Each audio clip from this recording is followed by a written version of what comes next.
Well, ladies and gentlemen, how you all doing? This is Con Ulrich. I'm Rangru, low, low, low. And folks, as you can see over here, underneath these rather pleasant hellos, we have ourselves on Orsha North. Rang, who is duking it out? On left hand side in blue, we have Deeker Actual playing as third Falchemega, and on the right hand side, we have Adler 3000 playing as third guard or third tank. Third Well, guard mechanized core, yeah. we have basically thirds in every direction. Of course, we've seen the Fallschirmjäger quite a bit. Feel like we haven't seen the third mechanized that often recently. No, we have not, but they're still a pretty good division, as they got lots of Shermans, and they got the partisan troops. Not as good as they used to be, but they're still a pretty solid division, all in all. Well, and that's certainly the hope, isn't it? But when you have things like these pupchins over here, not really something you really want to be duking it out against. Especially at close range. Certainly not. Certainly not. But you see right now, of course, both guys are bringing quite a bit of hardware to the front. This SPW up here going to run afoul of some infantry, which I think actually might be enough to just kind of freak them out into a surrender, I would think.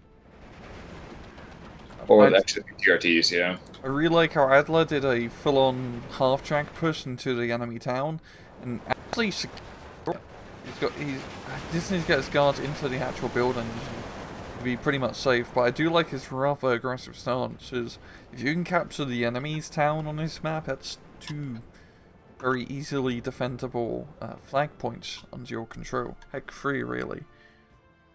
Certainly true, and you can see right now, because that Deeker is kind of freaking out a bit, getting some more Fallschirmjägers, get another SPW in the area.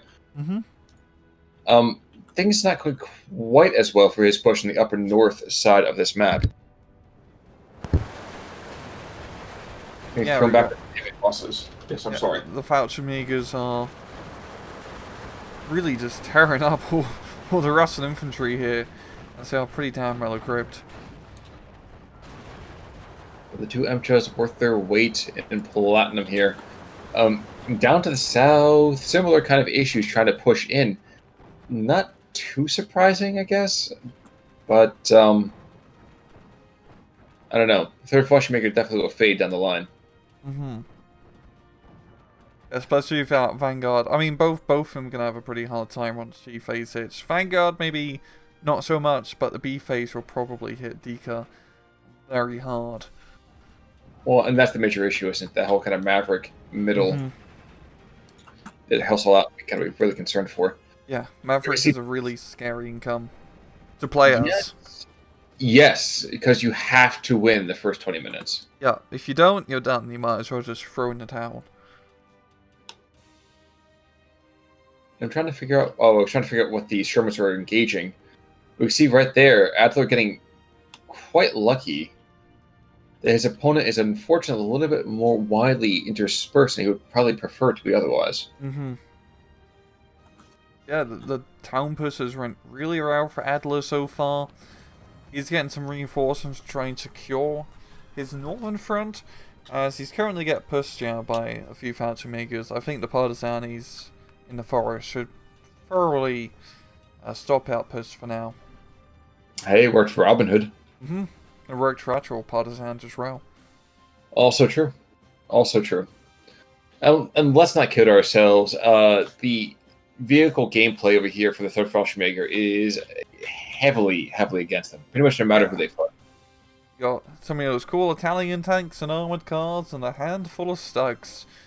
I mean, we are seeing one of those stugs being brought in, but this major issue for Falchemega is trying to kill all those bloody Shermans, and Shermans are the perfect counter against third Falchemega. It's not great at killing tanks, but it's not many tanks to kill, so they can do what their God-given right is, and that's to blow the heck out of infantry. Well, they're so freaking durable, and they're so price efficient, really. You've got stabilizers, lots of machine guns. It's perfect for infantry support. Can you stop at the fact that the northern push here between Fallschirmjägers and the Partisani, the Partisani, they're going to be outnumbered again. Again, quantity has a quality all of its own. Yeah, and Molotovs. Yes. when worst comes to worst, just make sure you can throw as many Molotovs as your little arms can hurl. I have a And feeling that's what's going to happen. doesn't hurt to have 8 PPSs either. Nope.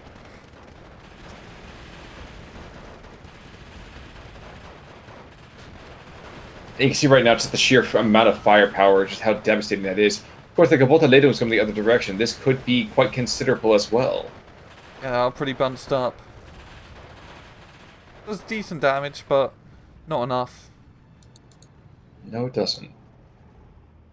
We got off-map coming in on the northern town here. Gonna try and soften things up, but there's no infantry to try and do a counter push. I mean, I do have the mortar. Well, there's a stovepipe down south. I don't really know what that's really been doing recently. It's been kind of quiet down there. Yeah. Fighting kind of, for the moment, has guttered out as Deeker continues to kind of bleed points. Getting a little bit lucky here that the 81mm mortar and an SPW behind are going to control just enough territory to cut that 2-point bleed that he was suffering under. But another brace of MCHS being brought on in, more Zis guns. Down to the south, I'm surprised there hasn't been quite the same investment in terms of vehicle play. Much more meager, all things considered. Yeah, we only have that one MCHS here. Even some more Partisanis would definitely help out down south, just in those rather vital forest fights on the hillsides. But it's looking pretty good for Deeker.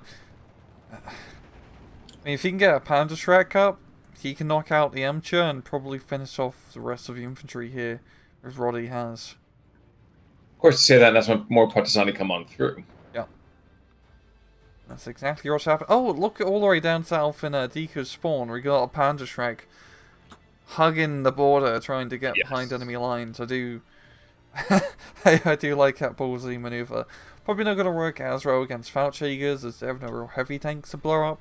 But even just knocking out a transport or two will still get your money's worth. Well, that's the thing, isn't it? Mm-hmm. Now, Mortar to the north is going to try to engage and push back to these Partisani, and their numbers have been bled quite considerably.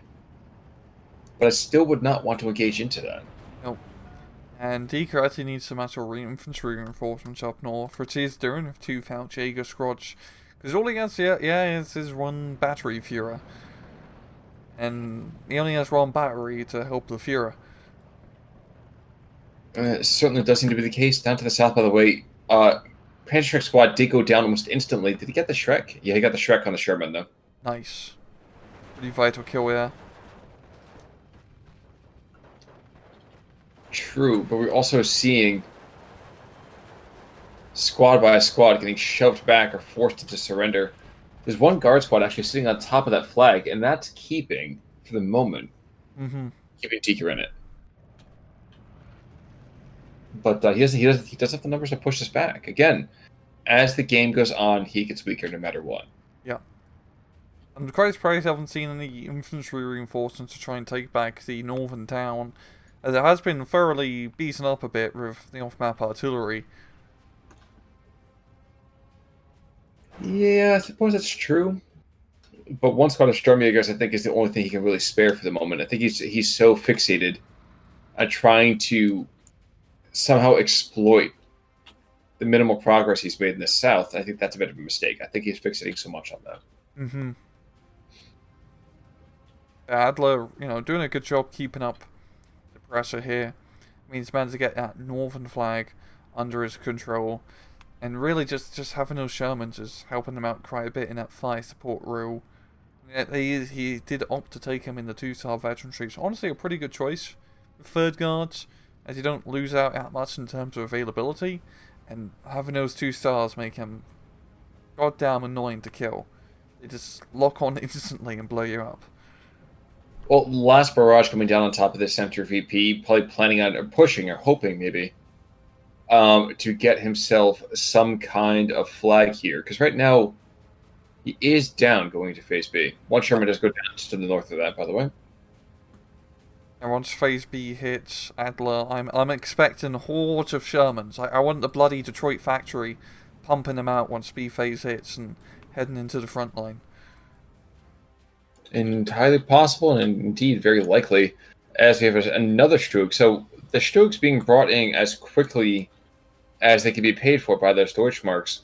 But I do not like their prospects. Yes, for a time they will hold back the Crimson Tide. But I don't know. Those Ruskies are awfully good at what they do. Yeah. I mean, the Sherman hasn't... It's a pretty fair fight between Eels and Shermans. At the same time, the Shermans do have that veterancy buff, which does actually help out quite a bit. We've got more Shermans being brought in, more infantry. And so far, Adler... I mean, he's going to be running by numbers game no matter what against Third Feldjäger. Third Feldjäger is a pretty low numbers division. They make up for quality over quantity. But it can be a pretty tough division to maneuver if you're not good in using your anti-tank guns and air power to try and knock out your tanks and fire support platforms to give your infantry the edge in a good old fair infantry fight. Well, and that's one thing we haven't actually seen a ton of. We haven't seen a huge amount of air power, really. No, we haven't. I'm honestly quite surprised. And you do get those B3s, Makarov, and yeah, I believe you get Messerschmitt bombers, that's for sure. Really, you just need air power to really be blasting array at Adler's position. Both sides right now really just getting reinforcements. No major pushes. Well, that's about to change in a second. Oh yeah, that's a lot of infantry up north. Guards and Sapperies, which would be the perfect push to try and get through that forest. Oh, the Puchin gets a sneaky tank kill here. Great position for the Puchin. But he's going to pay for it pretty quickly, unfortunately. Mm-hmm. And again, sound design from this, that thunk, thunk from the mortar. Oh my gosh, I don't know how you always miss it, but there's just that satisfied ka-chunk every single time. Yeah, same thing with autocannons. I really like how autocannon sounds in this game. Forgive me, I'm preparing myself for this next push here. There's a Sturmjäger who's trying to hold back the Sturm. But I do not like his prospects. It's a little bit outnumbered. Finally seen some air power out of the Messerschmitt. Goes in for the bomb run and also for the intercept against the Cobra. He's a multi-purpose fighter, that's for sure. And shockingly enough, this is the time that they said Sturmjäger attack. As he's outnumbered 5 or 6 to 1, as opposed to his normal 3 to 1. Mm-hmm. Not sure I really agree with that one, but I guess he knows that right for the moment, it's probably the best chance he has to maybe rupture this front line. And didn't really work out for him. And yeah, really in this case, the quantity really does beat out the quality, especially in your quantity as 2-star veterancy. I mean, he's being buffed up. I'm sorry, I had to just tell you. There's a Partizani Snipiri that took out a supply truck.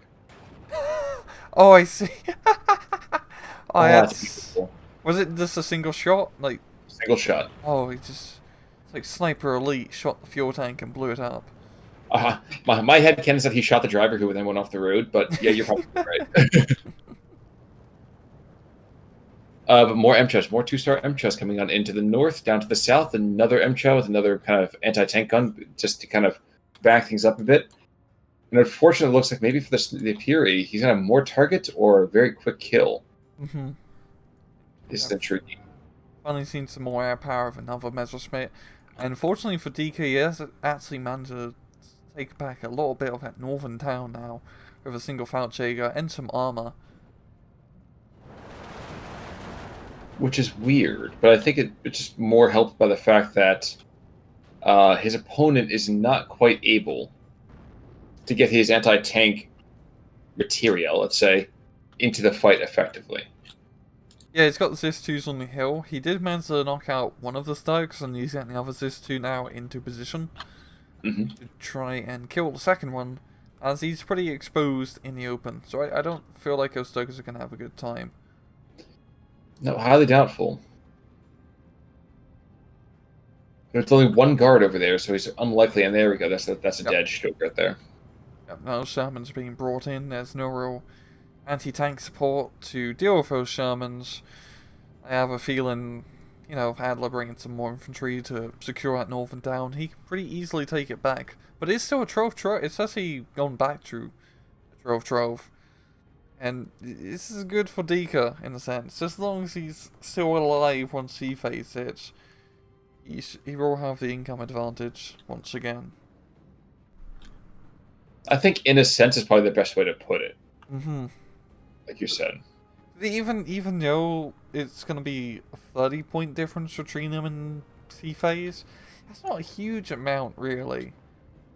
Well, Not as not much as you think it material. is. It's already on the field. Mm-hmm. Yeah, I mean, you've got all these Emshers out, just... it's such a pain in the ass to just deal with this many tanks, especially when they're all Shermans, which are relatively well-armoured and with the veterancy to boot. And now we have Karyodushkas being brought on in all with recon kind of optics. We have down south, yes, we have more of these ME-109s making bombing runs, but every single time you see more and more reinforcement columns being brought on in. Yeah, Deeker really needs to get some more anti-tank guns into position to try and knock out these Shermans. Some anti-tank planes. He's got one Pack 40 up north getting some shots on, but he's exposed and now he's dead.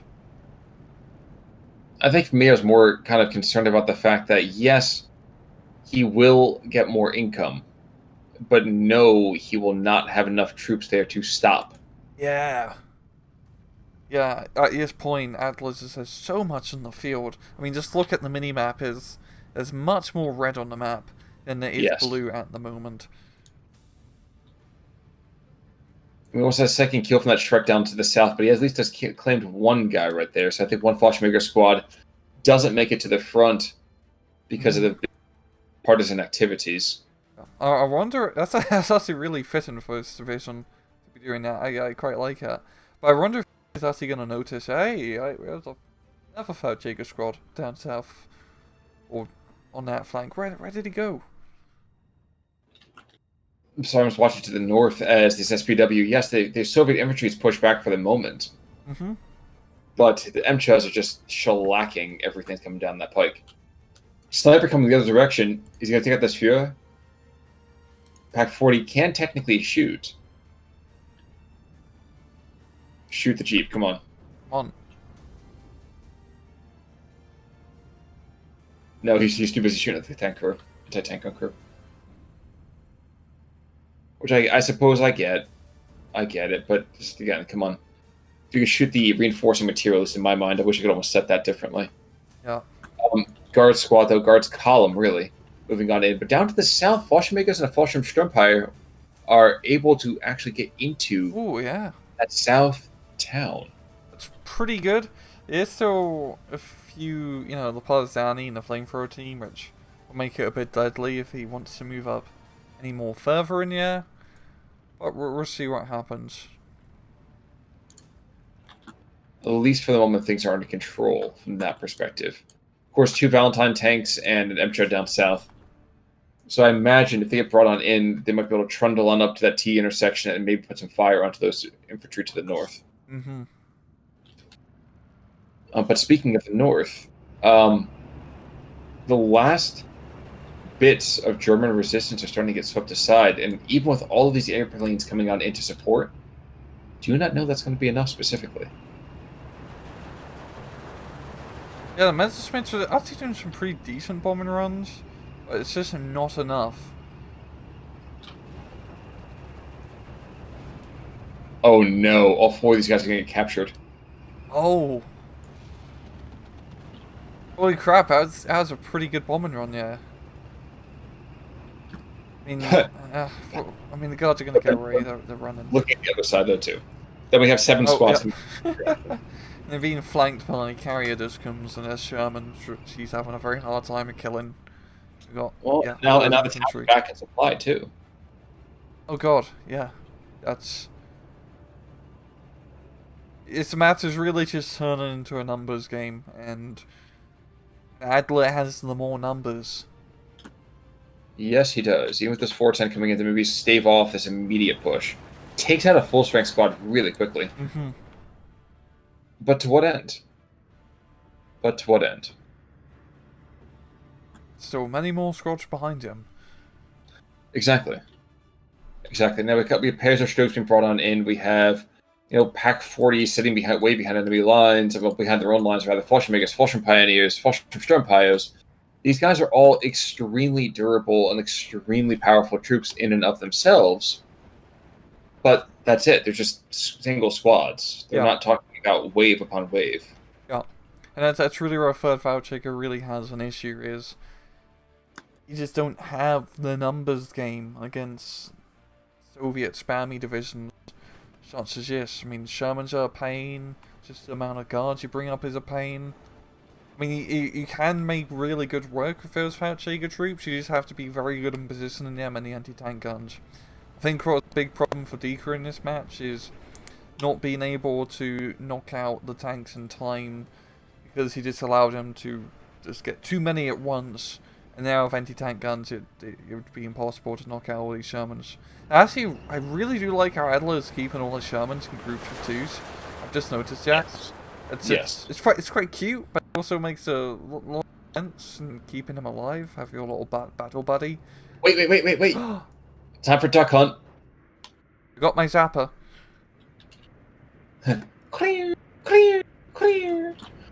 One of these Shermans is definitely going to go down. I'd be very surprised if he... Oh my gosh, really? I think I lost line of sight. I think you're absolutely right. And 37mm is engaging, so these ducks are shockingly not that durable. 37mm coming the other direction as well.